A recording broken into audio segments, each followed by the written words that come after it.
All right, ladies and gentlemen, welcome to episode 61, SwimBrosPodcast. I am Grant House, your founder and host of the SwimBrosPodcast today. Kyle House is across the country in spirit with us, in great spirit with us today, as we have an amazing guest and one of my favorite people in the sport of swimming to this day.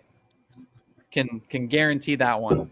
And someone who spent a little bit of time out in Tempe for about a week, made a celeb appearance, a guest appearance out there, and really admire that as a coach to take the time to learn and see a different thing, different flavor of swimming, and really to increase his awareness and ability as a coach.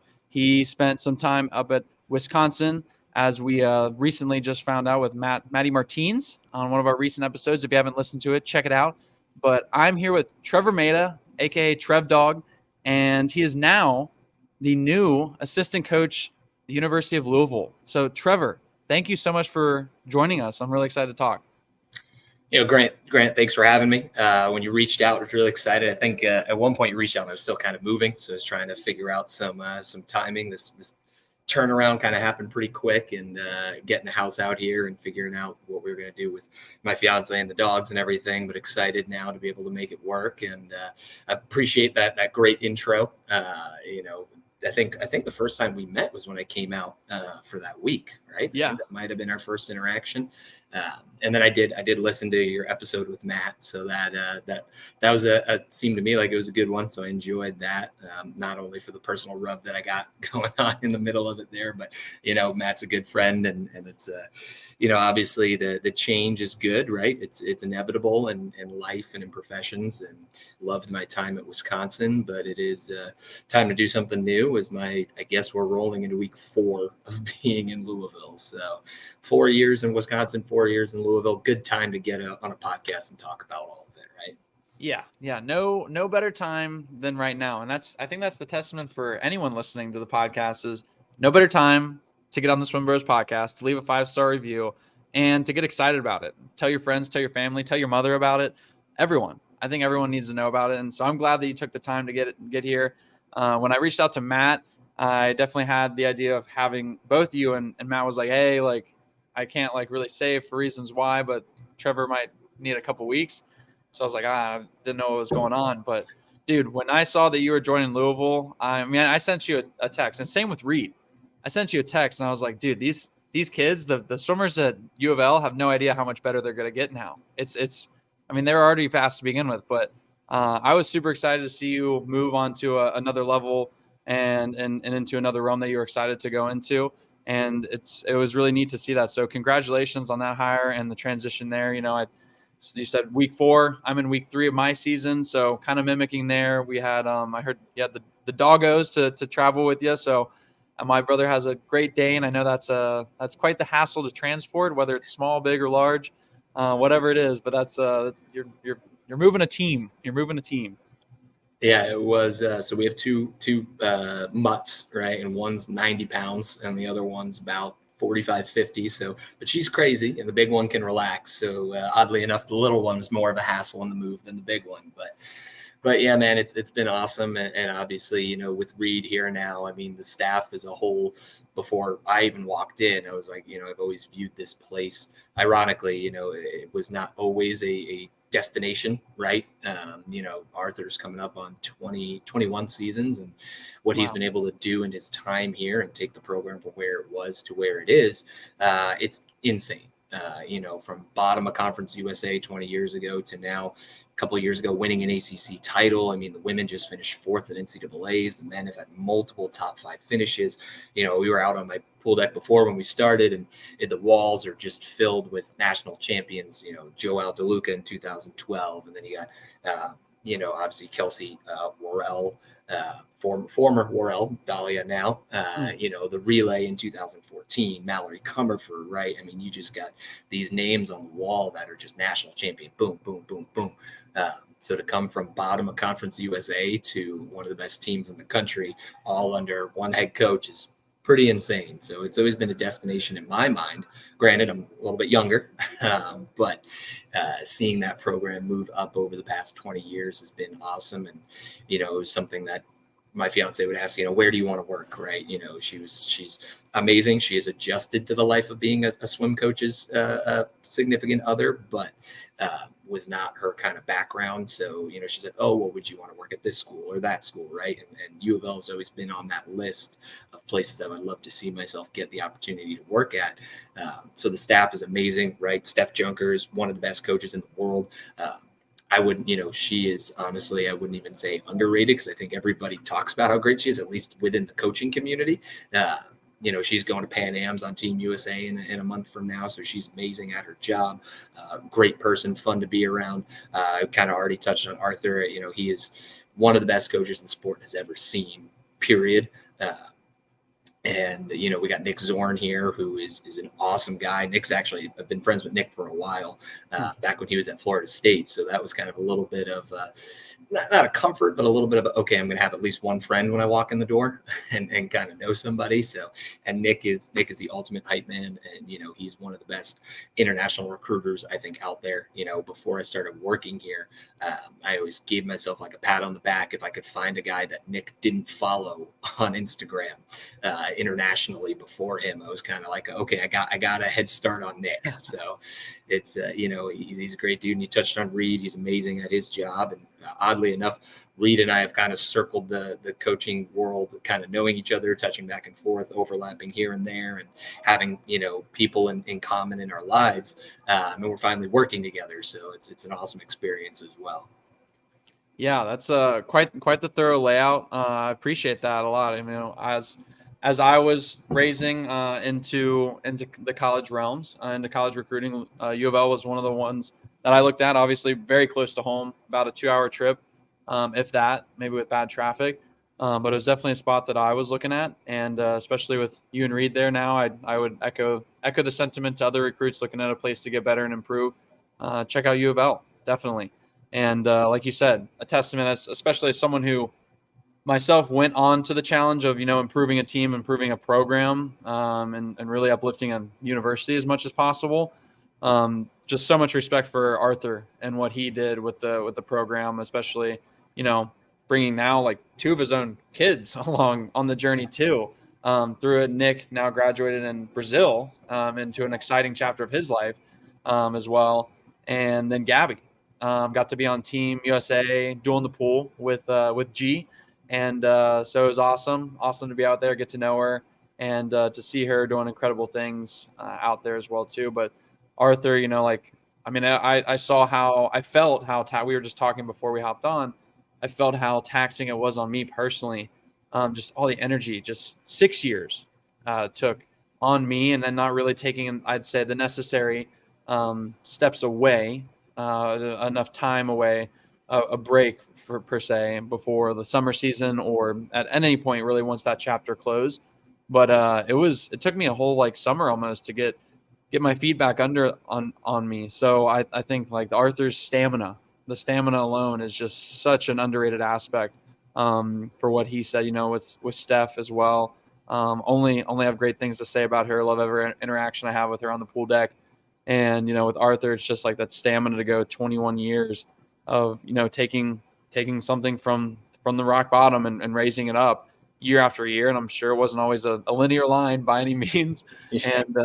And just to take it to where it is now is such a testament to his resiliency, persistence, discipline, but also just the raw stamina that he has to pursue a level of excellence that wasn't always there. Definitely a good environment that you guys are going around and read. I'm gonna have to have you get on Reed. I texted him. He was all about it. He's ghosted me. So Reed, when you're listening to this, text me back.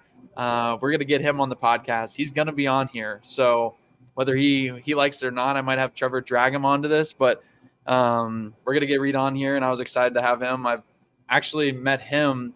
It was basically like he and I forget at what meet. I think it was in Indy, but we would always be eating breakfast together. And like near each other, not with each other. But I was like, okay, this guy's definitely a swim coach. I don't know like what it is. And then I'd see like the clothes, like Alabama, the backpack. I was like, okay, like get this dude. And then I like saw the swim, like it was like with 1 or 2 swimmers, that's it. And so finally, like, kind of broke the barrier of like, hey, like I'm Grant, and like, hey, Reed. And then I basically like saw him at every meet after that in USA Swimming. I was like, okay, so this isn't just a one-off like club coach or something. I was like, yeah, like I kind of stayed in touch, and fortunately, like befriended a lot of other swimmers like Kenzie Mack and Charlie Hawk. So 2 great swimmers that he helped improve, helped coach along the way. So really neat to see his career take off and how diligent he at least seems. I'm not there every day, but I assume it's a daily aspect for him. But how the excellence he exudes on the pool deck at meets. So definitely another good add-on for U of L. Yeah, Reed is like I said, we've the short synopsis of how Reed and I know each other. So one of my best friends swam at Notre Dame with Reed in their undergrad, so we kind of loosely had a connection there. And then Reed was at IU volunteering the year before I got there volunteering. So then we had another little connection of people who knew people. And then obviously, he went down to Alabama. I went to Wisconsin through connections with Coley Stickles and different people who went down to Bama with the pros and things like that. Got to know him even more, and then just bumping into him over and over again. So he's always been a guy that's, shooting a text, seeing how he's doing and things like that, and then grabbing coffee at a meet here and there. And, but he's a consummate professional, right? Like that is to the T. Reed is a professional at this, and doesn't mean that he doesn't love to have fun, and we're still joking around and having a blast on deck, but, he's great at what he does for a lot of reasons. Yeah, absolutely. So I think that's a good segue. We gotta get the listeners to get to know Trev Dog Maida. We gotta get to let them get to know him. Other than we're covered a lot of this stop of U of L, but let's kind of backtrack it a little bit. Let's rewind. Like let's give the listeners the front row seat, the VIP access into what your journey has looked like. If it was also athletics, like where you came from, where you grew up, what got you into coaching. And just really take the mic and take the driver's seat of getting to this point now to where you're at. Yeah, it's not I don't think it's a super long story, right? But I grew up on Long Island, lost all my New York mannerisms since it hasn't really been my home for the past 8 years, basically. But I grew up on Long Island, was swimming, running, playing a couple of different sports. My dad was a gym teacher and a coach in our high school, so got to have him coach me through my cross country and track career. He would probably argue that I was better at running than I was at swimming, but I didn't really take to it. And then went on to school at the University of St. Bonaventure University in upstate New York, which sounds like it's close to home, but it is not. On a good day, it's 6-7 hours. On a bad day, it's 10-hour drive, depending on the traffic in New York City. So definitely stayed in state, but felt far from home. So it's on the border of Pennsylvania and New York, all the way west. Swam there my freshman year for a little bit, ended up getting hurt. Ended up having some issues with my back, which basically ended my career. I tried to swim a little bit more in my sophomore year. It didn't really take. Was looking to transfer to some slower schools closer to home, closer to the doctors down by New York City. And our head coach offered me the opportunity to be a student coach, a volunteer coach. And, we were single gender at the time, so we only had the men and one coach. So it was a real opportunity to learn a little bit trial by fire, but also I still think to this day, one of the best coaches I've ever shared a pool deck with in Sean McNamee at St. Bonaventure, great mentor, great friend now. From there, I had the great opportunity. He gave me the advice of going and doing some camps. And I still remember the day I was on deck coaching. I'd only been coaching for a couple of months at that point. I was like, hey, do you think I should sign up for these camps? I see all these ads on SwimSwam. And he's like, do you want to do this as a job? And I was like, yeah. He's like, well, don't be an idiot and go do camps. So young coaches out there, if you need a way to, I won't say get your name out there, but just kind of make connections, right? And get to know people. I think the biggest thing, coaches love to talk about swimming, right? We're all obsessed with this. So going to camps and, I kind of give that advice to a lot of people, but I say with the caveat of, don't go to a camp and just do what they ask you to do, right? You're not really going to stand out. You're not going to make a connection with these college coaches if you just go to a camp and you are just, clocking in and taking a paycheck. When I went out to Texas A&M for camps that summer and then went straight to the University of Michigan. So I did, I think, 4 weeks straight that summer, went home for a couple of weeks and then came out for the back 2 weeks at the University of Michigan swim camp in the middle of the summer. And I had a pretty good lifeguarding job in the Hamptons at that time. So it was a pay cut relatively to go do that. But got to meet some amazing people that are still people in my camp, in my corner to this day. Jason from Texas A&M is an awesome dude. He's a guy you got to get on the podcast. He's a character in the best way possible. And he was really my first kind of opened my eyes to what high level swimming was for the first time, right? St. Bonaventure, small mid-major in upstate New York. We were great for the Atlantic 10, but kind of going out to A&M and seeing what he was doing with Jay and the crew there was an awesome experience. And then really someone that I've told her this before, she actually brought this up to her when I was kind of starting to entertain the Louisville opportunity that, I don't think I could thank Christy Brager, now Christy King, enough. She was at the University of Michigan when I did the camps there. I did something right to get her to like me and think that I was going to maybe be half decent at this job. And, she's actually the reason she ended up going back to her alma mater and is now the associate head coach at Wisconsin. And when I was coming out of my volunteer year at IU, I asked her for some help with some interviews here and there, and there had been an opening at Wisconsin, and she put my name forward to Yuri, and that ended up transitioning into a job from there. But getting a little bit ahead of myself, but Christy knows how much I appreciate her and the help she's been to me throughout this whole path. But went to those camps, got to meet some great people. Got to see high level swimming, hands-on on deck, going to the college practices, then going to the camp, then going to the college practice during the lunch break, then going back to camp, right? And then doing it all again for 4 weeks in a row. And then I went back my senior year, was working with the distance guys, had a much better season that year as a coach and as a team, at least within that group. And then got the crazy opportunity for a guy from Long Island that didn't have a college coaching or college swimming career to get to go volunteer at IU.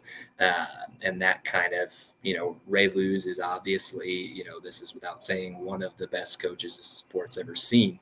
But Ray took a chance on some random guy from Long Island who didn't even get to swim in college. He was like, hey, come on out and let's see what you can do. And, that, I was fortunate enough to work with some amazing athletes and some amazing coaches, Coley Stickles, Mike Westfall, Kirk Grand, Caitlin Hamilton, Ray Luz. I mean, just, superstars in the profession and fortunate to still stay in contact with a lot of those people to this day. And from there, we won both Big Ten titles on the men's and women's side that year. We placed third at NCAAs, I believe, for the second time on the men's side, and I believe we were eighth on the women's side. So that was an amazing experience. And, the volunteering role that is not there anymore, I think is a great opportunity for people to just show like, hey, how hungry they are, how hard they're willing to work for free, right? That was a year where I did I didn't do the conventional thing where some people pick up club jobs while they're volunteering. I kind of wanted to make sure that I was treating my volunteer job like it was a full-time job. That probably wasn't necessarily financially the best move. I was living in a basement with a bunch of strangers for a couple hundred, I think $500-600 a month. And, I would do odd jobs. I was charging Bird scooters out of my pickup truck. I was picking up random jobs on Craigslist, moving stuff, cutting down. As long as a tree was small enough, I could try and help cut it down. Right. I did not have the confidence. Anything that was going near the house, I wasn't going to touch that. I picked up, just all these weird jobs just to make enough money to pay rent, and a lot of peanut butter and jellies and canned chicken were the diet that year. And it was awesome. It was a great experience. I wouldn't trade anything for it. So, the volunteering that year ended, and, Ray said it was time to, go try and find a job. And, it was not easy. Some jobs came around, got some offers that I wasn't necessarily super high on, and knew that it was kind of almost kind of like the college decision where you're looking for the right place. Right. And as the kind of ebbs and flows of the hiring season goes, there was a dry spell. and all those first departures were filled and hired, and didn't have anything on the horizon, and ran out of money. Basically, was fortunate enough to live I was bouncing around from friends' places. There was a good stretch where I was just living in my truck, and I would just pay for overnight parking at garages, and I had my mattress in the truck bed, and I would just go lie down there, and that's where I slept that night. Or I would go to a gym and shower and things like that, and had some friends that would let me leave some things in their house, so that was nice. Didn't have to have all of my stuff in my truck, but it was a lot in there. There was a stretch there where my now fiance and I started to get a little bit more serious in our dating, so I was able to kind of stay at her place for a little bit. Got the interview at Wisconsin, was super stoked, and the normal flow, it's kind of like a week goes by, haven't heard from them, getting kind of nervous, right? I think I had $24 to my name, and I was lacing up my boots actually to go get a pizza delivery job, because I was like, I need money. And Yuri called me on the way out. I was literally walking out the door being like, all right, well, I still want to chase this coaching dream, but I'm like, I got to do something for fun. So I'm going to go pick up this and see what we can do living in Indianapolis. And I got the call that literally, I don't even think I walked out of the apartment. I think I was tying my shoes, and my phone rang, and he's like, offered me the job. And he's like, when can you start? And I'm like, tomorrow. And he's like, let's relax. And he's like, we haven't talked about salary or anything. And I was like, you're paying me, and that's enough, right? So, jumped on that, and 4 years there with another amazing staff and great people. Yuri Sugiyama is just, I think some people, I wouldn't say underrated, right? I think, again, in the swimming community, everybody knows how amazing Yuri is. I think he's one of the most humble guys out there. When I was recruiting at Wisconsin, it was a lot of like telling people how amazing Yuri is, right? And Yuri's just kind of there like, hey, how you doing? Right? Not a big bragger of his own, right? But he is amazing. The 4 years of getting to work with him and learn from him and get to, call him a friend is something that I'll definitely cherish. And touched on Christy King, another amazing woman in the sport that's just, she's killing it, rocking it's her own beat, right? Beats her own drum, I think is the expression, right? Yeah. And Jenna Haney is also another one that I think she's one of the great young female coaches out there, that she is going to just continue to do great things. I mean, that Wisconsin team and the recruiting on the women's side, 100% what Jenna's been able to do is amazing. And then my first 3 years, we had Eric Posgay was there. And Eric is obviously, Eric and Bob are very close. So I know you've had your fair share of interactions with Posgay. Big E. Another guy you got to get on the podcast, as I call him, Bros Gay, and he gets upset about it. So that'll have to be his intro one day on the Swim Bros podcast, is Eric Bros Gay. But an amazing coach, right? I mean, his accolades speak for themselves, but also just an amazing person. I always told him, probably not as often as I should, but I was like, the fact that he can work as hard as he does and put in the work that he has, and then also go home and I see Stevie, his wife, posting things of him in like a tutu with his girls and just being the best dad out there, right? That was always impressive to me, that, because the guy put in so much work, and it was a lot of times a competition between him and Yuri on who's going to get to the pool first, right? And 9 times out of 10, Eric was there before us, but just an amazing guy, great friend, glad to have him in my corner. And then, fortunate enough this past year to have Matt Martinez be with us on staff. So that was an awesome experience. Got to loosely know Matt over the years, another guy that was weird, kind of overlaps here and there, and listen to the episode, so I won't go too far down the rabbit hole, as you guys kind of already covered how we knew each other. But another guy, I drink a lot of coffee and I chew a lot of gum, and I think that guy beats me in both, right? So the energy is just through the roof with him. So that's I think the long story short of my, path to get to this point is I've just been fortunate enough to surround myself with great people.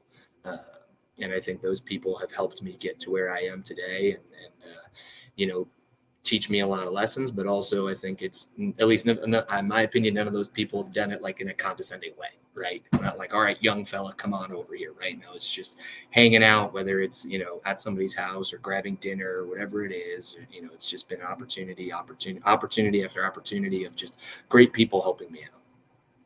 That's awesome. I appreciate you taking us through that whole journey. I learned a lot there. I got a couple questions to unpack there. Of one, first and foremost, what was it a mainline like mainstream pizza company you were gonna go work for? Or was it like It was Goodfellas, so they have some okay, chains, right? It was, okay. and being from New York, I'm pretty picky on my pizza, Yeah, right? And I I was will gonna say say. that that is outside of New York, as far as chains go, it's one of the better ones. I'll give it that. Okay. All right. Good to know. Good plug for Goodfellas. Yeah, I know they're listening on their delivery, so this is a yeah. great podcast to listen to for them. What's your favorite pizza? Oh, dude, the only way that you measure a pizza is you get a regular cheese pizza from a place and you figure out if they're good at making pizza or not. And that's it. You know, you can toppings like I do. I like buffalo chicken, buff chick pizzas probably like when I know that they're actually good at making pizza. That'd be my go-to. When I'm on Long Island, that's my go-to. But in general, when you're at a new place, you got to get a regular cheese pizza and see if they can actually make pizza. Gotcha. And is it actually the water that makes the difference? That's my understanding. I've never actually worked in a pizzeria, so I don't know. But at least as far as I know, man, it's not. Every other place, it's like they're trying, right? If it was just the way of baking it, right, or the oven, or this or that, I feel like someone would have figured it out, right? Yeah. You know, we had I can't remember the name of it, but we had pizza the other week here in Louisville, and it was one of the better New York style pizzas outside of New York that I've had. But my fiance is sitting there like, well, what's wrong with it? I'm like, well, the crust isn't exactly right and the grease isn't the right proportions and things like that. So, but there are, it's one of those things too, where it's like, if someone puts Domino's in front of me, I'm not going to say no, right? I'm still Yeah. going to eat it. It's pizza, but definitely not going to call it great. Yeah. Yeah. Too much flop, not enough crunch. Get it. We get it. You're a pizza sommelier, a connoisseur. We get it. We get it. Gotta get the barstool guy out here and link me up with him, and then we can kind of see who's got a better opinion of pizza. Yeah. Yeah. You'll just have to start like 2 bites. Everyone knows the rules Right? or something like that. Yeah. Just it's a good. I like your rationale behind it. I have to try at least one piece of pizza, and then I'll have more. But it's a good way to have 2 pieces of pizza. I like your It's a logic good there. justification to just keep eating too much pizza. Yeah, absolutely. Are we putting pineapple on pizza? No, that doesn't belong there. Okay. All right. Fair enough. Well, we're gonna get into a couple like rapid fire questions here. Short answer. Doesn't have to be overcomplicated. We already got some pizza stuff, so we're gonna dive right in. Go for it. Favorite celebrity? Oh, Robert Downey Jr. Nice. Love some RDJ. What is your favorite sport? Basketball. College or NBA? NBA. New York Knicks. Oh, that's a tough one. Tough.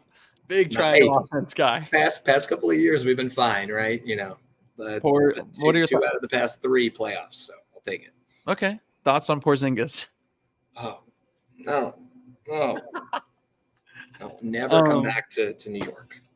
All right, I think that's 100% agreement by everyone there. Favorite exercise to do? Bench press. Everybody who knows me is bench press. So I guess I already know the answer to this one. Upper, lower? Upper. Barbell or dumbbell?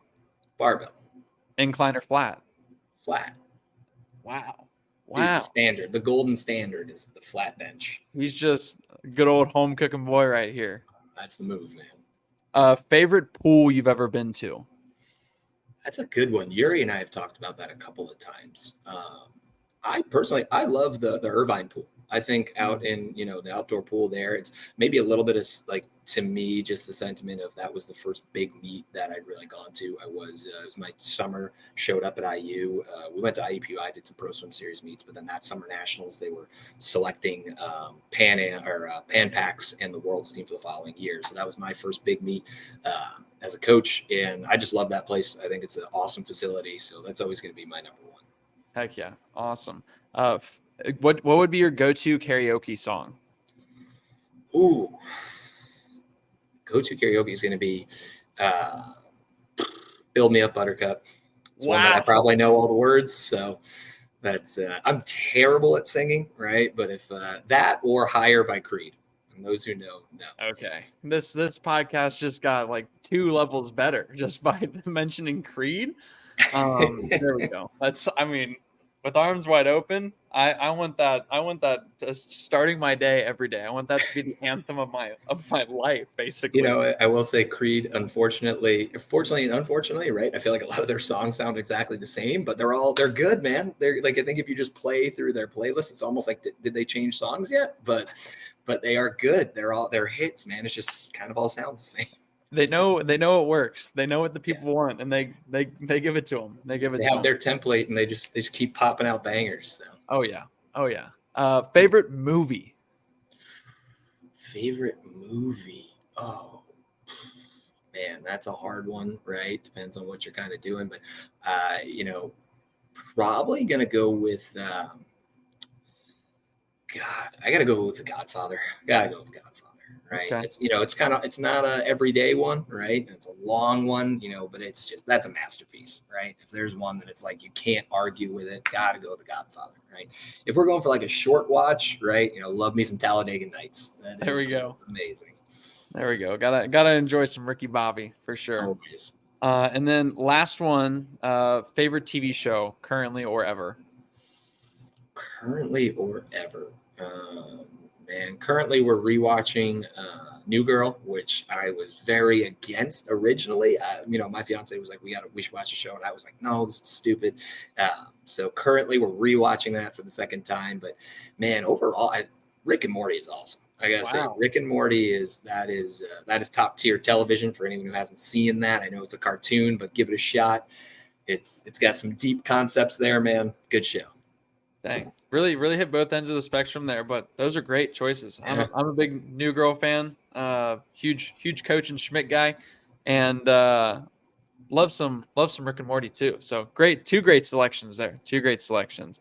Awesome. Well, those were awesome. I hope we got a much better feel for who Trev Dog is now. And I kind of want to go back to a couple of different points in the journey and the process for you. And starting from when I first met you, it doesn't go necessarily chronologically. But what was one of the biggest things that you wanted to gain by coming out to ASU, and spending time with us? I mean, pretty much at that point it was just Herbie's practices, I think, because the other group was up at Colorado Springs. But what was the biggest lesson that you learned after, like, through your week, or lessons if there was more than one? And what was your intent coming out? Yeah, so Herbie, actually, the way that Herbie and I have gotten to know each other, another guy that I consider a great friend through this, and the pandemic hit, right? And I just finished my first year at Wisconsin, and coaches were all just freaking out in our houses, right? Just wanting to be on the pool deck. And Eric Boske actually recommended to me. He's like, "Well, swim. All coaches want to do is talk about coaching, right? And talk about swimming. So why don't you just reach out to some sprint coaches and see if they're willing to just talk to you, right?" And Herbie was the first. I think he was the first guy that I reached out to, and he answered immediately. And he's like, "Yeah, let's do this," right? So he sent me a PowerPoint with some stuff, and then we did some Zoom calls, and then we just switched to phone calls and texts, and just got to know each other through, "Hey, you like talking about sprinting, I like talking about sprinting. We're both bored, right? Let's see if we can become friends, I guess." And it's kind of how we got to know each other. And then coming off of 2 years later, Yuri had brought the idea to me about going out and spending a week at a couple of different places. And he's like, "Where do you think you'd want to go?"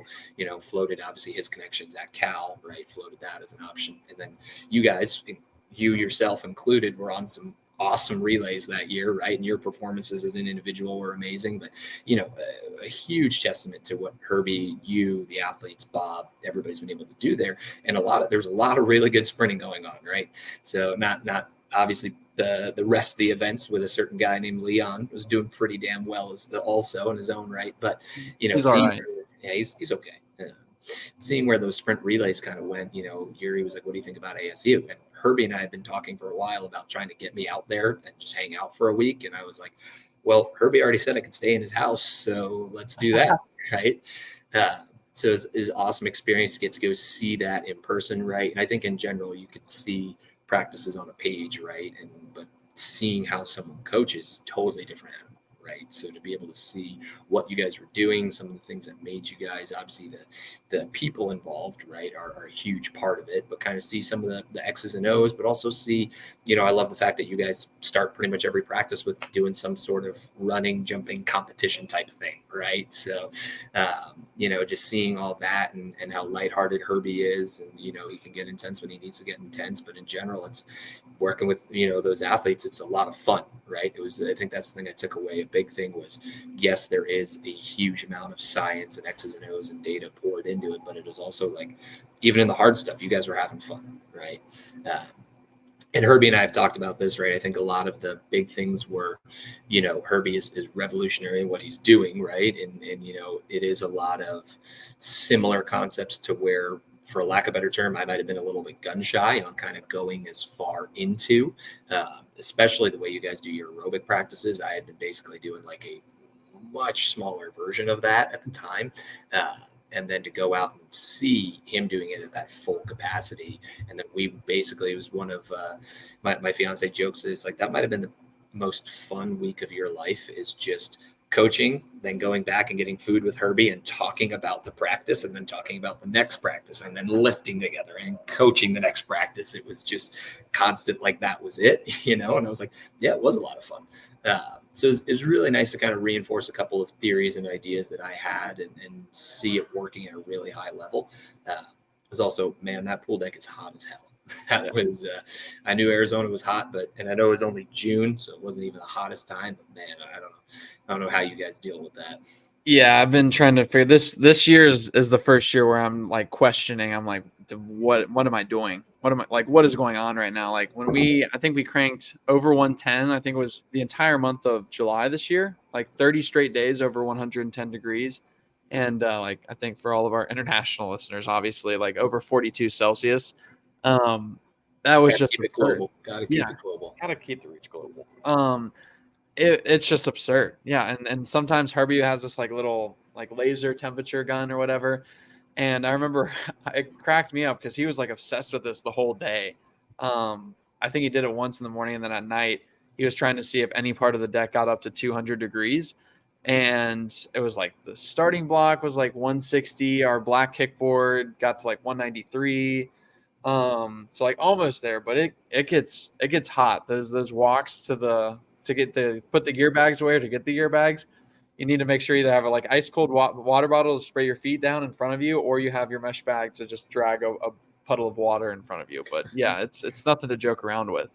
Well, you guys have obviously figured out the way to get around that, right? I think the facility is obviously a great facility, but it does get hot, right? And there are times where it's like you know it, right? Being in there, it's like there are times where it's like you're just cooking, right? It's like the water is obviously a lot better in the water than out, but it's trying to go through a lactate set or a threshold set and really get the heat up that's got to be taxing on the body. But I will say, you and I kind of talked about it before we started rolling, but you were obviously, I was just actually funny enough, Ryan Held was there. Right. And I got to know Ryan through his short stint at IU, and then he went to Alabama Coley. And, Ryan, the running joke, including USA Swimming, is that people get me and Braden Holloway confused. And Ryan was grabbing people on deck. He's like, what's Braden doing here? And then he got closer. He's like, oh, it's Trevor. And then he gave me a hug. And I'm like, I don't, I guess when Braden and I stand together, we're both we jokingly, we're like, I don't see it. Right.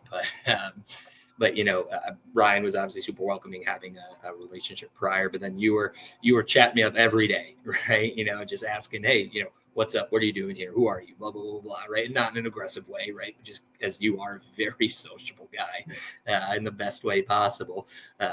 Just super welcoming, right? It's some guy who's kind of, you guys can look at it as like, oh, what's this guy doing here? But instead you were like, hey, come on in, right? And I think it was an awesome experience for me. And now, obviously, years down the road, getting to hang out with you on the podcast. But we did talk about the canister cookies that are still in. They made the move to Louisville. Not the cookies. The cookies are long gone, but the canister made it to Louisville. Yeah, hey, I'm a man of the people. I take care of the people that I respect and care about, and coming to our home, got to treat them right. That's how my mama raised me. So got to make sure that they're taken care of. And there's someone that I definitely resonate. If you're out there with Herbie, 9 times out of 10, there's already a good initial connection of this guy's here for a good time and to learn, and upstanding guy. So, but yeah, no, I definitely appreciate those sentiments. I'm glad to hear that. I am a social butterfly.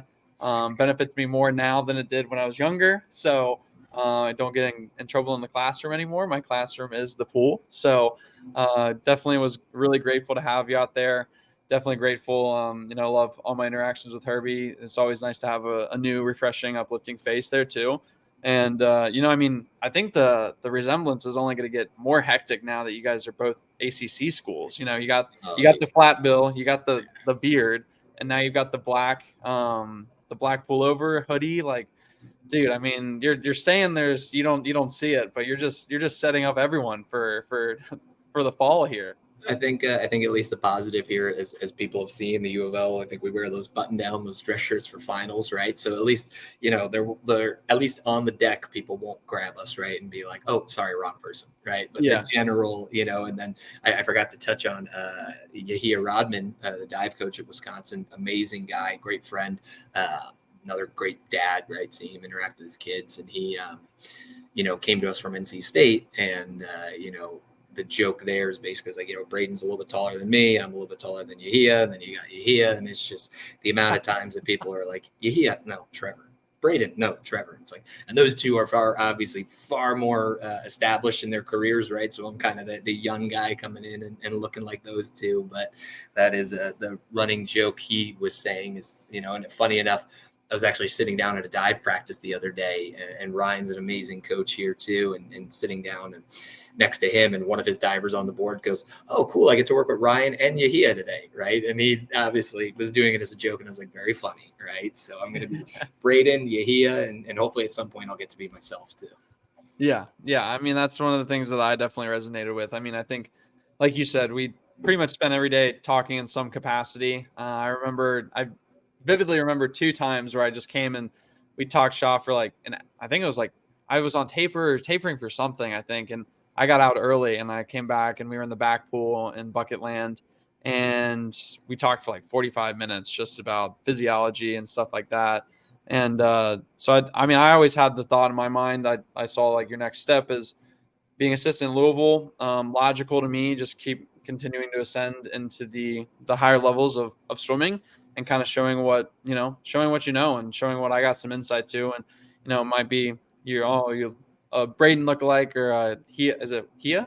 Yahia lookalike, but definitely Trevor will be establishing himself by far as one of the premier coaches in all of America and all of NCAA, and probably all of the world as well too. I believe that. I have no doubt in my mind about that, especially from the entire week of interaction that I got with you, and then just to hear that reaffirmation about yourself as well, Trevor. That instilling that belief, having these ideas, but it's hard to take those risks as a coach, because it's not, you don't do the training, you give it, you learn it, and you educate yourself on that. But it's hard. I always hear it from every coach, the most nerve-wracking day is always game day for them. And it's reassuring because they know they've done the work along the way and they've prepared well. But the thing that just grips them is they can't go do the performance. Their performance is every day at training, and then after that, they're really just a spectator and a guide on that journey on race day. So I know how scary it can be. Some of my opportunities at Exos out here, training some kids, and then finally getting to see them perform when I was just in the strength realm of things. But it's an empowering feeling, but also come game day and come that it's you definitely question yourself sometimes, and along the way too, is this the right thing? Should I kind of play it a little safe? I know this is going to work, or at least work a little bit better. But I'm glad that you got those instilling beliefs while you're out here and watching with Herbie, and that you had those lessons to take away, and that it was such a good time. I think that's pretty awesome what your fiance said about the best weeks. Out in Tempe Town, just going to practice, talking about practice, lifting with the homies, and then coming back to another practice. Nothing better in my mind too. So I love that, especially if it's with Sir Herb the Third. No one better than that to be doing it with, and I think that's pretty incredible. So that was appreciate the insight there and hearing about that as well too. Come back anytime. You're always welcome. I'll bake more cookies, of course, too. So hopefully they reach the level that they were then. But maybe change it up. Maybe not always chocolate chip. Got to give you a little of variety. So Well, something that I totally forgot about this, but wanted to touch on as you were kind of saying that. Fast forward, however many months later, come October, we're in Tempe, right? I think it was late October for a dual meet, right? Yeah. You can everyone can look at the score, right? By no means we were getting pants beat off us a little bit, right? Coming off of beating Arizona the day before, right? And then coming up to you guys, and we had some guys who had to, not that would change the outcome, but had some dudes who had to be on the shelf for this reason or another, and had a couple of decent swims here and there. And we go into the last event, it's a 2 free relay, right? And, that was obviously working with the sprinters. The 50 was okay for those guys. It was better the day before, and go into that 2 free relay. I think you guys held Leon off of it, which at the end of the year, I don't think Leon swam on that relay. Correct me if I'm wrong. We go down to that. And it came down, both teams went in briefs in the middle of October and a hot day in the sun where everyone's pouring water on themselves. And the Wisconsin guys were not used to that sun at all, right? You guys did the really generous thing of putting our seating in the sun, and you guys were over in the shade, right? Naturally. And we were, we both go 118 low, I think, and, it was something where, at the time, Yuri looks over and you guys touch us out at the finish, and Yuri goes, "What did we go at Big Tens last year?" And I was like, "Only 0.1 faster than that." Right. And he was like, "So we're going to have a good 2 free relay." And like Herbie and I, obviously knowing what I was doing with those guys and knowing what he was doing with you guys, when I kind of went that way, we were kind of just like, oh, might have a little something there, right? And fast forward to, this past season, we broke that record, I think, 4 times. 116. I mean, the program had only been under 118 once ever. And then to go 117 at midseason with some off swims, and then go, I think, 3 116s after that. First 2 guys to ever go 18 in program history on relay splits. And, a lot of that comes from having guys like Herbie and, to talk to and bounce ideas off of. But, B, seeing, the way you guys are training and implementing a lot of stuff, especially the way we kind of attack that 50 training, I wouldn't say completely overhauled, but we did a lot of things differently in the way we approached the 50 free this past season than we had done in years before. Yeah, I think it's such a big testament to sprint training as it's evolved over well, but guys like yourself and Herbie to really push that agenda forward. And when you go to a practice and you see a sprinter, I mean, I think there's a very big like power in just watching like the swimmers. Like if you gave 100 swimmers a 7,000 meter workout, and then at like maybe like 60 to 70%, like nothing too high, but nothing too low. And then you just see their body language after, like you could identify at the extremes, you could identify the guys who are probably the most thoroughbred sprinter individuals. And just because I feel like for sprinting, a lot of it is pretty simple. Like we overcomplicate it a lot. And it's really just committing and having that belief in what you do. Like you said, like kind of either having that confirmation from someone else or some way else to double down on your beliefs and go forward with that and commit to that, perceived risk, maybe because no one's really done it in swimming before. But when you look at track, like Herbie talks about our track coach all the time, like they have discussions about it. And like our track coach will come and watch the meets because like Herbie reaches out to him and like he'll provide insights. Like I remember he's like, "Yeah, why don't you guys always suit up?" And Herbie's like, "Oh, like it's like the thing in swimming." He's like, "Aren't you going your fastest at that point?" And he's like, "Yeah." And he's like, "Yeah, do that all the time." And it's like, okay, that's okay, simple. And then he's like, "Oh yeah, everyone was going really fast underwater." And he was like, "Yeah." And he's like, "Why don't you just do that all the time?" And he's like, "Oh, I guess you're right." He's like, "Well, there's a 15 meter rule." And he's like, "Yeah, just go to 15 meters every wall and you'll be the fastest swimmer." And I was like, okay, yeah, another like super simple. Like we know these things, but we're like, no, we can't. Like that can't possibly be it. But where I'm ultimately getting is like with 50 stuff, it's not always about doing don't be afraid to do 1,000-yard workout with technique that takes an hour. Don't be afraid to do 2,000, 3,000. Don't be afraid to up the intensity and mimic what you're actually going to be doing, experiencing, and exposing the body to in the race, just by the comfort of getting more quantity and more volume all the time. And there's time and place for it. Volume obviously being at the lower end for sprinters, like a 1,500 person, but I think it is about that risk, to see, and to have the moment in the race, where it's okay, well, I know, game respects game there. What we're doing, we know what you're doing there, and kind of the sentiments, and they matched up and meshed pretty well there. And obviously at the end of the season as well too, showed what you just said, broke the record 4 times. I think one of the coolest things I've seen, and yeah, Leon has a big part of it too for our team.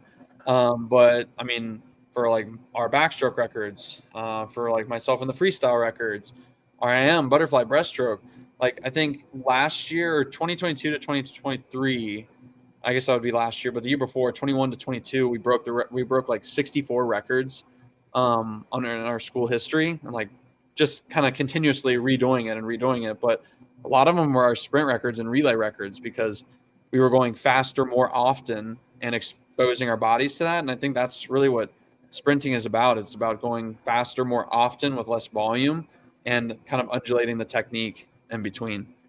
Yeah, I think you're 100% right. And, you kind of talked about it. We had 45 minutes to an hour conversation about physiology, right? Just sitting on the side of the pool deck, and I think, right, I touched on it, and Herbie and I have talked about this before, it's the notion that I do think what Herbie is doing in the sport of swimming is groundbreaking, right? But if you read physiology textbooks, if you look at track, if you look at other sports, that's the norm.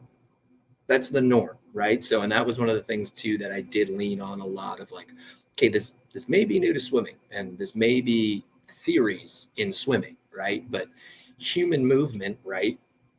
It's been studied and proven and tested for quite some time at a very high level. Unfortunately, in the swimming world, there's not that much data out there, because a lot of it is, swim coaches sometimes hold their cards too close to the chest, right?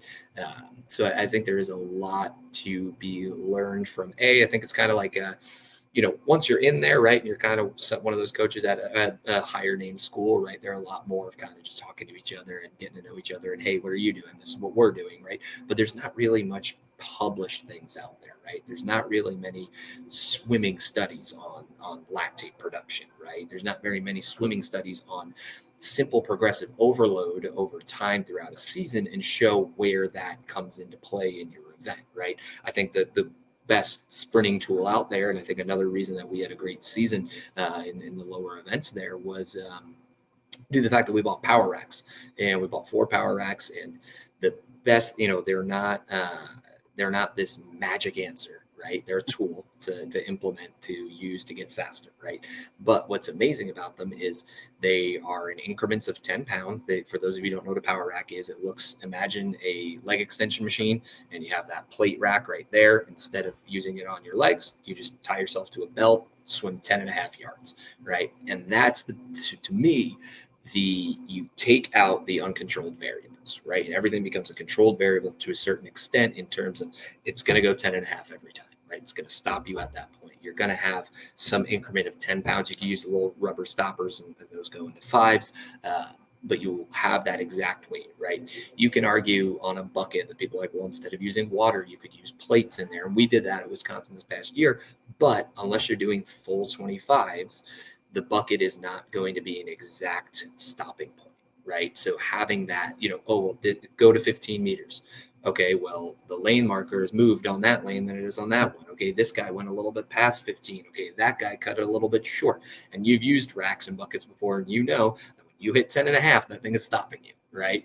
So being able to just quantify that over time, over a season, progress that over time, like I said, it takes out the uncontrolled variables in the sense of your resistant work. So, and I think it's a tool, right? And there's things that you can continue to play with it. One of the things that I'm still kicking back and forth is, And I think it really just depends on where you're at in season. It depends on what your goal is, right? If you're in a phase where you're working on increasing your power, increasing your strength versus your necessarily top end speed, where are you going to do racks before or after the speed stuff, right? Are you going to do racks on a completely different day? How are you going to apply that, right? You know, in this past season at Wisconsin, we only had 4 racks, and we had a group mixed of guy and girl sprinters, and there was way too many people for 4 racks. So, you know, half the group had to go racks, then 25s fast, and half the group had to go 25s fast and then racks, right? And like I said, it really just depends on, and that's the thing too, right? It's kind of, nothing's going to be perfect, right? So figuring out how, okay, we got 4 racks and that's great. And they're each like $2,000. So I was happy that we got them, right? But we got 14 people or 12 people, however many it is, that we got to get through. And you only have, hour and 15 practice in the afternoon. Got to get through this, right? So it's how do you get the most out of your equipment and how do you get the most out of your athletes, right? So we saw, the guys wanted to do the 25s first and the racks second, and the ladies wanted to do it opposite. So we're like, all right, that's what we're going to do. I think in hindsight, probably should have programmed it a little bit better where it's like, hey, we're in a building, we're in a strength phase here. We're going to prioritize the strength output and the power output on the rack. And then we're going to work on the speed later. And then we'll flip it when we're in a phase where we've built that over time, where we have that base of the muscular endurance, the strength, and then power, right? As you know, you can't just jump right into strength training. It's the first time you're touching, it's day 1 of swimming and we're going heavy racks, right? Probably not a good idea. So, progressing those things over time to build into that, to then get into your speed and knowing how you periodize that through a season. These are the things that I just love talking about and doing too much. And my fiance says at 3 a.m, get off your phone and stop reading papers. And I'm like, I should probably go to bed. I got workout in 3 hours, but who cares? Hey, as long as you're hitting the sleep cycle interval of hour and a half, 45-minute, hour and a half, like we're good. You're good. You're getting the sleep cycle. Like it's all good. It's basically like intermittent napping at that point. But I as think long as you drink enough coffee, you're fine, right? There, exactly. The adenosine will never catch up to you. It will always just be on the back burner. And then the weekend hits and it just slaps you in the face, and then you're good. And then you can rest. Yeah. Saturday practice ends at like 10 o'clock, and then you're just recovering till Monday morning, right? Coaches do it just as much as athletes do it. You heard it here first. And I that kind of goes into another aspect I wanna talk about. But before we get there, I think that's really important. Like what you kind of unfolded there, very subtly, but very importantly, I want to make sure we pause and like kind of take note of that is, the different phases that just even one modality can have of, just the accumulation, capacity, strength, power endurance, muscular endurance, like all those different modalities honestly are easier to actually do in my mind when you have something that is more correlated or more constricted in its aspects. Like you talked about the power rack, 10 pound increments, and then just a cable system belt 10.5 yards. And like Trevor said, when you get to 10.5 yards, that thing is telling you you are not moving an inch farther. You are lacerating your pelvis at that point. And I think so something that Herbie really did a lot with this year was basically like just fluctuating the variables that you can control. So we know the tower is going to be there. We know the weights. We know the belt. We know the cable. And we know that we're going to be swimming as fast as possible on that. And so there'd be times where we do heavy, like 2 reps on that heavy, 9, 10 plates for someone like Ryan, Jack Dole, and myself.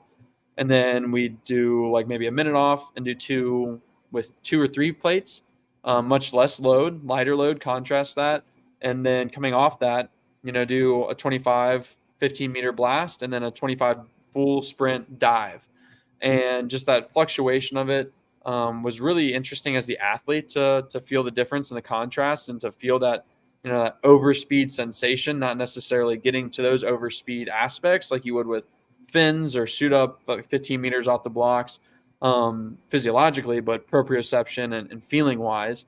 And then you have the other end of the spectrum where, and this is no fun zone for me as the athlete, but it you feel the effects of it and it's good. Is Herbie would have us do anywhere, I think we got up to 8 one time, but 4 to 8 efforts on 30 seconds interval with maybe, it fluctuated in the amount of intensity weight, but anywhere from 4 plates to like 8 plates, never typically max out plates, but 4 to 8 reps with 4 to 8 plates on 30 seconds. And you're just cycling through that muscular. Yeah, it's brutal. Burner. It was a Yeah. burner. And I think like going into like 125 fast after that, just a lot of pre-fatigue, getting on the back end speed of 200 with 8 reps for me, 4 reps for guys like Ryan in the 100. Maybe needs to spend a little bit more time on that. But it's after that we're taking like it's like 10 minutes recovery. Like just do what you need to do, and then we'll do it maybe one more time, maybe 2 more times, and like that's the session. Like that's session. It, and you're cooked. And you are that's the session, and you are cooked. Yeah, and the thing is that a lot of people that have grown up with swimming will look at that and be like, "Oh, I'm not working hard enough." It's like, no, you get in there and you give out the right intensity, your body will tell you that you are worked well beyond what you thought was you were going to be and what you want to be. But I think you touched on that a little bit in two different pieces, and and that's, to me, once again we talk about it like, if you use progressive overload and you use very simple sciences, right? It's in general, I don't think it's that complex to make people faster, right? In theory, but you guys aren't computers, right? So it's how do you get somebody who maybe their rationale or their normal instinct isn't, I'm going to go 100% on this, but they still swim a sprint event. Or even if they're, you can even stretch it to the mile, right? And it's like, okay, we're doing max efforts or we're doing pace, right? And there's going to be a governor where they protect themselves a little bit, right? And they kind of live in that zone where it's, okay, I need you to go 100%. But they've never really gotten to that zone, right? And they kind of live in that zone where 85 is their 100, right? But if you're doing it only by saying total capacity of work, only that effort that you just laid out, and you do it twice on 10-minute rest, and you're only giving 85%, you're not going to get the results you want at the end of the year, right? So, and I think that was one of the things that I tell, here now, talking with some of the, obviously being new here, some kids are asking me just some things about my philosophies on swimming and sprinting and things like that. And, it's something that I sat down with everybody in the past couple of years at Wisconsin at the start of every season. It's just, with the sprint group, it's just, hey, when it's time to go, I need you to go, right? There'll probably be some more expletives, but I need you to go, right? There is no like, okay, I got 4 efforts, I'm going to protect myself for the 4th, right? It's like, or I want to have, oftentimes they're looking at sets. I'm like, very rarely do we use the word best average, right? I'm like, go as fast as you can. I'll let you rest, and then go as fast as you can again, right? That is the idea of, if we don't break that, like if you're just operating at 90% all day long, all year, for years and years of swimming, because whether you haven't gotten the appropriate rest interval, you haven't been talked to about how to get to that point, and it's not comfortable. It, right? It's not comfortable to go, okay, I need you to go legitimately all out. And there were some days where they didn't know, at Wisconsin, they didn't know what was coming next, right? There were days where I was like, hey, we're going to do our warm up. I'm going to give you some time to take care of whatever extra stuff you need to do. This is the event profile we're getting ready for. This is the type of event we're working on, right?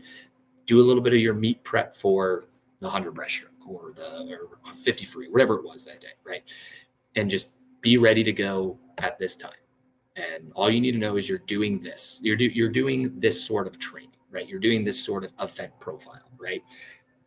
And we might go a 50 fast and then be, all right, go swim 200 easy. And we'll come back and be like, we're going a 75 fast. And they're like, what? Or we're going 425s on a minute or whatever it was. But it was just like, or if they all just absolutely crushed the first one, I'd be like, okay, we're done. Like, you guys did it. Like, we're done. We're going to warm down. Right. So it's not having that what's next. It's just, hey, we're doing 425s on 2 minutes. Just give me all out for 425s on 2 minutes. And if you guys do this well, we'll warm down and we'll pack it in. Right. So it's that notion of not being concerned with, now granted, that's if you're doing certain sets and you're like, I don't care what's next, but you're doing a threshold set or you are doing a best average set, right? It's not going to fly. Right? There's a time and a place for that kind of vocabulary. There's a time and a place for that kind of mindset, right? If you're doing 800s, repeat 8s or repeat 4s or whatever it is, and you go guns blazing on the first one, it's not going to go well for you, right? So, obviously the caveat of time and a place for that kind of intent. Yeah, no, I think that's awesome. I mean, if I got that session as an athlete, I'd be like that'd be my gold standard day. I love that. I love the aspect that you give them. I'm a big theme person. I always ask like, I don't need to know every detail of the practice. And Herbie does a good job of this. And some of my coaches in high school did a good job of this too. I was like, what, like, is it speed? Is it power? Is it like endurance? Like what's coming down the pipeline? And it'd just be like, yeah, power practice. Okay. I'm good on that. Like giving the athlete basically the cue of like, hey, get in, meet warm up. You're going to get ready for like 200 breaststroke stuff later. Like, okay, got it. We're going to get ready for 50 breaststroke. That's going to be different for me. And if you say like, well, it's a meet warm up, it should be the same. Like, then you're not doing a meet warm up right. You're doing a cookie cutter outline that you've been programmed to do, and you're not thinking and controlling yourself and the things that you can actually, impact in your life rather than in your career and your performance, rather than just like, oh, I need to do like 200 skips, like 200 swim kick, IM pool swim, like that's my meet warm up. It's like, no, like today, like kind of requires you to do something different. Like maybe you're not swimming until like after in the college dual meet. Like maybe you're not swimming until after the break. Like that's gonna dictate a much different when you're gonna warm up and how you're gonna warm up than if I was the first two events, which I normally always was, relay then for 200 freestyle. Like I have to make sure I'm warming up early, change, and ready to race. I'm not going to warm up the last 5 minutes of warm up and then be like sprinting to the block to get to like be ready. Like I'm going to be prepared, and other guys in the later end of the meet can warm up later. And it's just how it goes. But I like how you did that, where you don't tell them like exactly how it's going.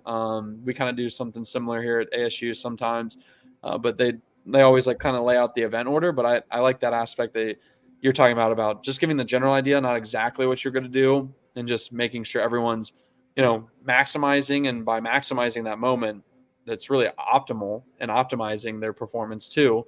So they're not saving anything for later, and they don't really know what even if they were trying to, they don't know what they are. And if they do save themselves and they get in that situation where it's like, all right, we're going to do 75 or 50. And it's like, oh no, we did stimulus was achieved. We went fast enough. It's like, oh shoot, I didn't.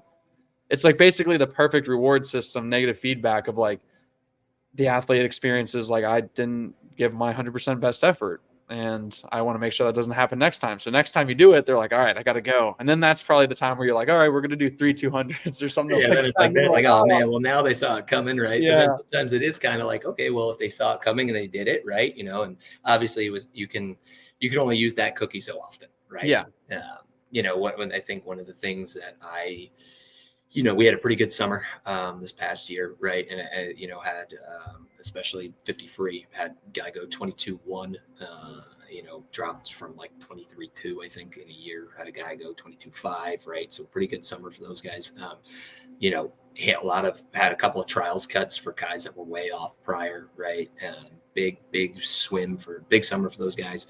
And I did what I started calling temperature check, which was, I would write a warm up, and they kind of knew the ebbs and flows. And we wouldn't do this every day, but especially on our suited days or our quality days in general, I'd write a warm up. We'd go through the warm up. They would usually know the main set, and I'd be like, all right, 1,000 to 1,500 into whatever the warm up was, be like, temperature check. Are you guys ready to go or not? And I always told them, it's like the answer. You don't look at your friends. Don't ask them what they're going to say. Just answer the question. Are you ready to go? And if you're not ready to go do what you got to do, right? And if the resounding answer is everybody's ready to go, and if I had some more warm-up written in there, I'd be like, all right, if you guys are ready to go and we don't need to do the extra piece of warm-up, this first round better go well, right? And if they're like, there are times where we did the whole thing that I wrote, and I was like, yeah, they're going to be ready to go. And they weren't. And I'm like, okay, here's 10 more minutes. Go do what you got to do, right? Because I think it's, every person is so different, right? They're just so different. And, we're writing for a group that we're trying to catch everybody, right? But it's like, there's a reason that when we go to a meet, everybody doesn't do the exact same warm up from the second we get to the pool to the second they start the race, right? So, I would rather have it where, okay, get yourself ready to go. And they grew into being able to handle that a lot better instead of, there's room for goofing around on deck, right? But eventually it's like, you got to get in the pool. But, it was a lot of like, okay, I need to go maybe we didn't do as much resisted setup as somebody wanted, or maybe we didn't do enough aerobic as somebody wanted, right? So it was a lot of just go do what you need to do. I'll see you in 10 minutes. This is the main set. This is when we're starting. Let's have that. And I'd rather do that than have the first round of a set just not go well, right? It's like we have a finite amount of time in the pool, right? We have super philosophical, right? We have finite time in the sport, and then even other levels, we have finite time on this planet, right? So like use your time wisely, right? And my fiance would say use your time spending more time away from work, but that's different opinions. Fair enough. I think that's very, like you said, on bigger scales too, like super important as athletes and coaches, and really like a great transition into what I want to ask, kind of what I've gotten like a little like hint at a couple times listening to you talk is, there's a lot of aspects of overtraining for athletes, under recovery for athletes, fatigue with athletes, but for a coach, like listening to your journey, like living out of the back of your truck and like living in basements, doing odd jobs here and there, like the camp schedule, like college practice camp, college afternoon camp at night, and then just doing that. Like, how do you, like, especially for coaches that are as eager as yourself and that are, I would say, younger in the grand scheme of things, in that ultimate timeline, how do you balance like that burnout aspect? How do you balance that, like, to be able to be on at practice and to be off when you're away, or even if it's not off while you're away, just being able to maximize and optimize the time that you're on deck so that those 2 hours you're the best coach you can be for the athletes? Like, what are you doing for yourself to make sure that happens? Yeah, that's a great question, right? And ironically enough, a few months back, Yuri and I actually talked about that, right? And it's something that I'm not phenomenal at, right? I think a lot of people at this profession, at this, I won't say at this level isn't anything I've done, but at the the higher end of the Power 5 level, right? They're not great at, and it's part of the reasons why they get to that point. But I think personally, having some sort of athletic and competitive outlet away from coaching is huge, because a lot of us kind of get our dopamine rush and our competitive drive out in our job. But, I picked up boxing for a little bit, and that was awesome. Got my butt kicked a bunch. It was not great. But, it was also really rewarding because I was part of a team and had a coach, and, she was trying to get me to do something properly, and I couldn't pick it up, and I was getting frustrated and she was getting frustrated, but I was on the receiving end of not being able to figure out a drill for the first time in 8 years. So it was, I hopefully I got better as a boxer that day, but I know for a fact I got better as a coach that day. And I think it's finding, at least for me, the huge change. I've referenced her a couple of times, but my fiance and Morgan, she makes me have a social life. There is, she makes me have life away from this. So it's finding if you are someone who wants to be in a relationship, finding someone who, can take you away from it for a hot second. Like tonight we're going out to sushi, and I'm going to leave my work phone at home, and that is not going to look at it. We're just going to have our dinner. Right. So it's having someone like that, for me, at least, who can kind of ground me and remind me, I think you touched on it earlier, like coaches get super nervous at meets. Right. And, there was a point, I don't remember when I first did this, but, cause we all get nervous. Right. And I think that the most nerve wracking, I think, of every year is, I think it's for a sprint coach, at least, it's right before the 200 medley at NCAAs. That is, that, because you want to think like what's going to happen, but you don't, right? No matter what, you just don't, right? You can do all the testing and the data and the reps and the stingers and everything to be like, all right, I know the outcome, right? You can have a general idea, right? But someone takes off early, right? Someone kicks past 15, right? Somebody jams a turn, right? Or at least, in this case at NCAAs this past season, Cal Bears thought 113 was going to be fast enough to win. And, it took Florida went and won the 2 free relay, right? Or, anybody in that 200 medley heat seeing NC State going 120, right? You think you have these things, and it's just that sport, and you don't know what's going to happen. And, I don't remember what meet it was, but I think it might have actually been a time trial. Like, oddly enough, I think it was a time trial at sectionals 2 years ago. And texted my fiance, and it's some stupid remark and before the race. And I go, well, are the dogs still going to love me if the swim doesn't go well? And she's like, of course. And I'm like, then we're good, right? Like, then we're good, right? So then I put the phone down, swim goes great. And whenever I stress out at meets, I'll usually shoot a text, something along those lines. And then I'll get a photo of the two dogs, right? So it's having that balance. I think for me personally, was finding somebody that was a perfect fit for me and love her to death. But then also, this past year we had a volunteer, Mike White. He's down in Alabama now.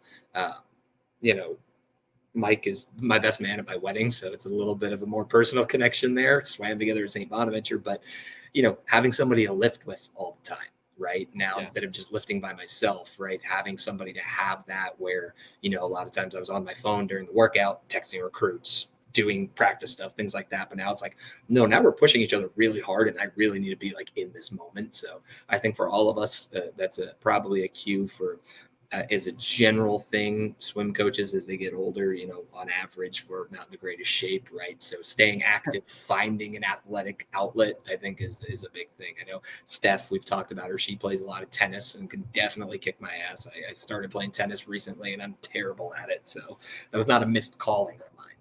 You, what about pickleball? What about pickleball? God, man, if I'm playing tennis, I got to imagine pickleball's easier. I haven't picked it up, but I got to imagine it's easier than tennis. You got to get there before Steph, and then show her what's going on pickleball court. She'll probably still beat me in that too, but you got to get like 10 sessions in, and then on the first one, just demolish her, crush her morale before she just goes on this training arc of being the best pickleball player. Then. Right, and she would, right? She definitely would. So no, that's awesome sentiments on burnout. I think a lot of coaches would benefit from hearing that. And so, to go on to that sentiment too, we're going to take a step away from the swimming stuff. Let's take a step away from that. We're going to go into our favorite segments of the podcast. We're going to get some lane line ratings. We're going to get some hot takes. We're going to get some you like that's. So Trevor, let's have you start us off with some lane line ratings. You had some interesting thoughts on this beforehand, and chop it up how you like. Yeah, so I thought, and my computer's dying, so hopefully we don't have to do a part 2. But of course, I didn't bring my wire into this room. So I thought it'd be cool to do the relays across the NCAA and the FINA format and the Olympic format. And obviously, we don't need to double up on the Ford Freeze swum at the Olympics and FINA Worlds, right? Or World Aquatic Worlds, or whatever they're going to call that now. Yeah. But, give an honest lane rating, right? And I think we kind of touched on it a little bit beforehand. There's some relays that anybody who knows me knows the ones that are going to get some really great scores, and then some that aren't going to get some great scores. So we'll start off with the NCAA. We won't go in the, we'll go in just order that makes sense, right? So we'll start off with the 2 free relay. And I'm going to go, that's going to be a 9.0 for me. That's going to be a 9. I'll give it a 9.2. 9.2. Yeah, I'll go 8-9. I'll go 8-9. I don't want to start too high, but I mean it's an electric event. It's fun. Yeah. It's the Splash and Dash Coliseum event.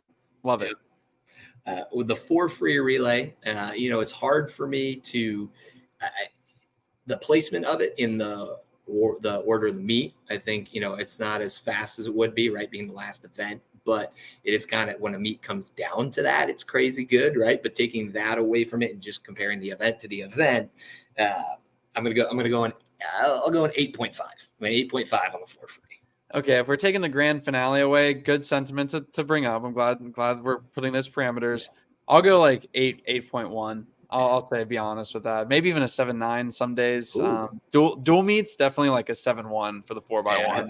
That gets rough. That gets painful. Yeah, I'll say 8.1.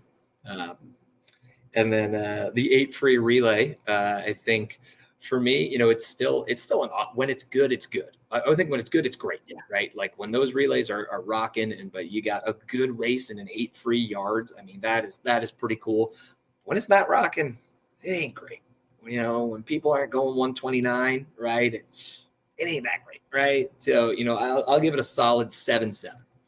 Yeah, I'll say peak 4x2 being a 200 guy. I love that, especially long course, like 9.7 for me. But on a basis, there's a lot of blowouts in those, so I'll go like 7.7.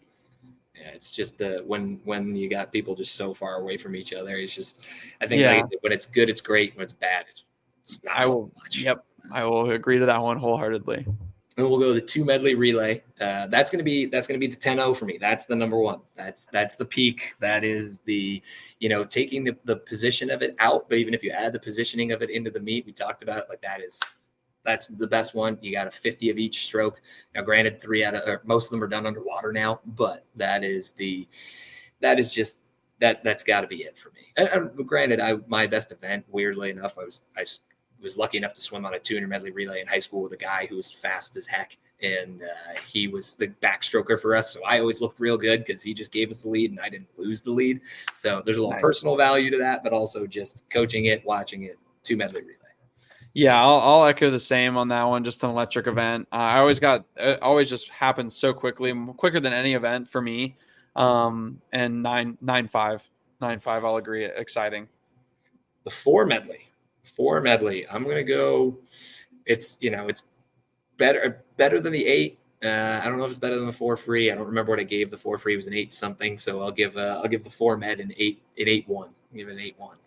Yeah, I'll go with 8.5 on that. Kind of the tier below the 2 medley. I think like a really fast time is honestly more exciting than seeing a really tight race in that event. Yeah. Interesting enough. I don't know why necessarily, but I just love seeing a fast time in that event more than a race.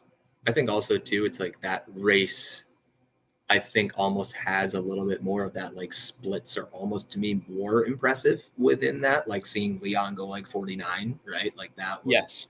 Like I think, or, Luke Orlando going at the time, or he might still have it, the NCAA record leading off. Yes, still does. Right. Like those, I think those individual splits within the race are almost sometimes more impressive. Very much so. I agree.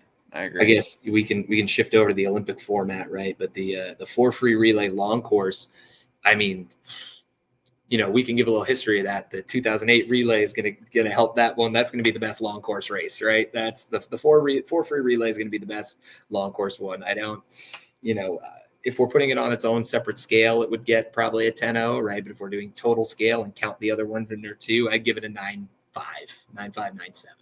Yeah, I mean, it's just the slam dunk. I mean, I think 2008 has forever changed every swimmer's opinion of it, but I haven't done a long course relay in forever, it feels like. So I love them. I think college swimming athletes need to do more relays long course, but I'll give the same ratings on those. I think the probably the long course relays as a whole might get a little bit of a bump down because it's like people don't do them, right? Yeah. They're not that often. Right. So I think they might get a little bit of a -1 or -0.5 on kind of in general, just by not being frequented. The long course 8 free, that was getting like a 6 for me. That one's, getting like a 6.9. Fair enough. Again, I think it's the bad is bad. The good is really good. I think one of the best races in history is, I think it's the 2000, or I think it was the 2000 with Cleat Keller. Name did not age well, but Cleat Keller 4x2 for Team USA. So, but yeah, I'll give it like 8.8. There's always some anxiety of having to do another. Yeah, I mean, I love it. You have your bias of being in it. Yeah. Yeah, I'm in it. That's the event that I'm making. 4 medley long course. That one, that's going to be a little bit American bias, right? And I think, at least for me in my brain, it's echoing in 2016 when Phelps dives in and Rowdy's talking about for the last time, right? And he dives in and puts the Americans in the lead. And that was like the 4 med of having, as an American, that's going to be up there for me. That's probably going to be like a 9.3. It'll be a 9.3. Yeah, I mean, I definitely enjoy watching the medley again. I think you see some of the best swimmers in the world come together for one event so much. So I'll go 9.4 for me. The mixed 4 medley relay. I'm gonna give that one. I give it a 2. Give it a 2.0. Dang, I thought mine was gonna be low with a 4.3. I'm not a fan of it. I'm kind of mad that they added that one over 4x50 for like same gender relays. So that's a 2 for me. We talked about the 8 free relay getting all too far apart and stuff, and the sentiment is there, but it's just they're not doing it for me. And then the mixed 4 free, I'll give it a little bit better. I'll give it a 3.3. Because the freestyle, obviously the window is just, it's just a little bit tighter, right? You don't have the world record in the breaststroke being 104 versus a 56, right? It's still a big gap, but it's just a little bit tighter. So still not a fan of either one, but I'll give it a little bit better grade. Yeah, I'll keep mine in the 4 realm. I'll go 4.8. Not much of a bigger bump for me. Just makes me want to see a 4x50 free or medley even more. So exactly, it just makes me think of that more now. Well, that was awesome. I love those ones. Really neat spin on it. But I found out that you're a Kirk Cousins super fan. Basically, you basically admitted on before we got on. So we're gonna hop right into the you like that. My you like that straightforward. NFL football's back. We had the Thursday night game last night. Detroit Lions upset the Chiefs. Detroit just making an electric start to the season. Basically overhauled their entire team. Dan Campbell is the man. Went for it, second drive of the season, fake punt.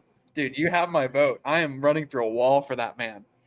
I think, I was watching it the other night with Morgan, and she was, I think it was the start of the game, and she's like, Dan Campbell's walking on screen, and she's like, I want him to win. And I'm like, well, the NFL marketing team has done a good job then, because they want the Lions to win too. So I was like, and she loves football. She's not like, hey, I like the color stuff, right? But she loves football, loves sports in general. But she, I was like, yeah, they're doing a good job.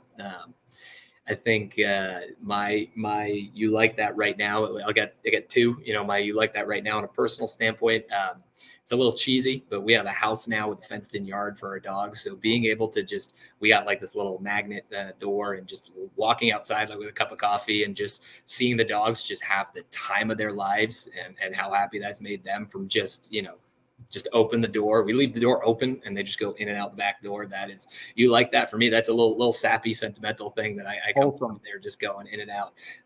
And then the other one, from a little bit more of a professional standpoint, the atmosphere on this team, I haven't touched too much on the UofL, only being here for such a short time, but people use the word culture all the time, so I'm not going to use that, right? The atmosphere, the environment, dude, it is a party on deck every day. That is, I'm a relatively loud person, and I'm finding, that struggle to be loud enough over the music and be a very vocal, loud guy. So it is just, the energy is awesome, man. I've always said it in general. I think every day I wake up happy because I get to go do a crazy, awesome job. But here, especially, you like that. I'm loving being a UofL Cardinal.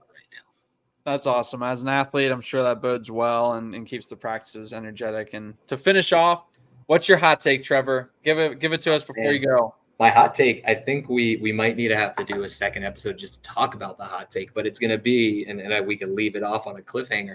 I think we are just now entering, and I could have more data to show it, the golden age of sprinting in the NCAA and in long course. And there is plenty of data to show that we're just getting there. Getting there. That bodes a lot. We got to cover some more Vikings talk later in the NFL season. I love where that cliffhanger is going to go. My hot take is the Chiefs aren't making the playoffs. And they're going to make. You said are not. No, they're going to. Hey, they're hot takes for a reason. I didn't make the rules. I just play by them. Yeah.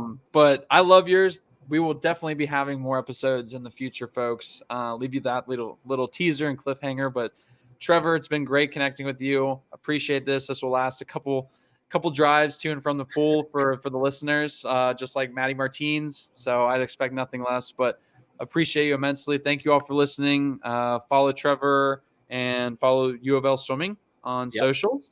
Where can they follow you, Trevor? I think I only got an Instagram. I think it's Coach Maida. I think it's pretty simple.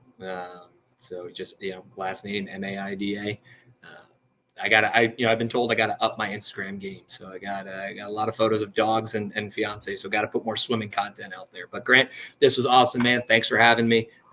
Looking forward to getting to talk to you again sometime soon.